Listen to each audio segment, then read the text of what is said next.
Imagine being 6 years old and someone hands you an empire. No training, no warning, just a crown, a throne, and millions of people who now answer to you. This actually happened.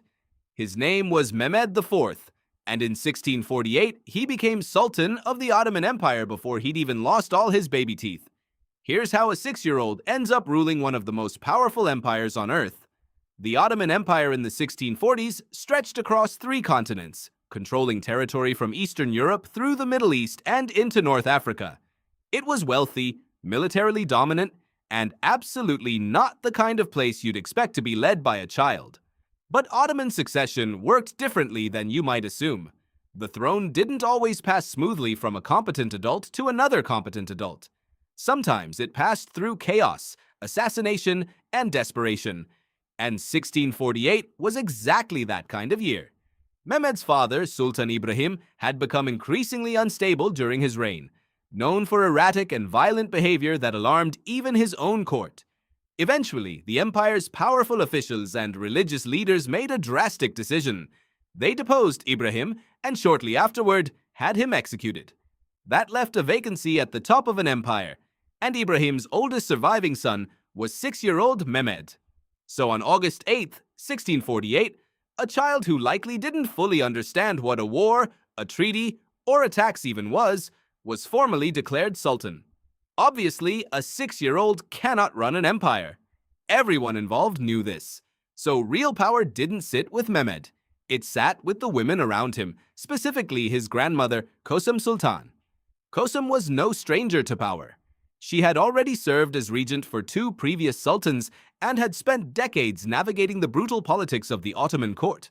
The historian Leslie Pierce, who has written extensively about women's power within the Ottoman dynasty, describes this period as one where royal women effectively ran the empire from behind the throne, official titles or not.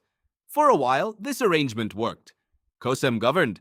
Mehmed sat on the throne, present but not really in control.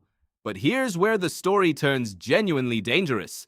Mehmed's mother, Turhan Hatice, wanted power too, and she wasn't willing to simply watch Kosem run things indefinitely.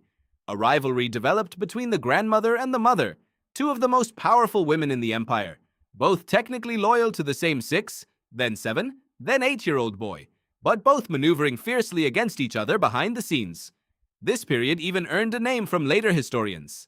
They call it the Sultanate of Women, a stretch of Ottoman history where mothers, grandmothers, and consorts of child sultans effectively controlled imperial policy, military decisions, and court appointments. The rivalry between Kosem and Turhan eventually turned lethal. In 1651, when Mehmed was still only 9, Turhan's allies had Kosem assassinated inside the palace itself. Mehmed, the boy who technically held the title of Sultan, grew up literally surrounded by people willing to kill each other for the power his crown represented, while he himself had almost none of it. It wasn't until he got older that Mehmed began exercising real personal authority, eventually becoming known for his passion for hunting rather than governance, earning him the nickname the Hunter. Actual day-to-day rule increasingly fell to talented grand viziers who managed the empire's affairs.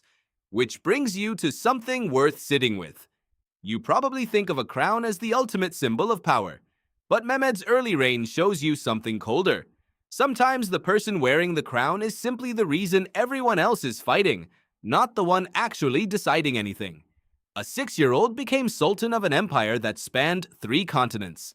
And for years afterward, the real war wasn't fought on any battlefield. It was fought in the palace over who got to stand behind his throne.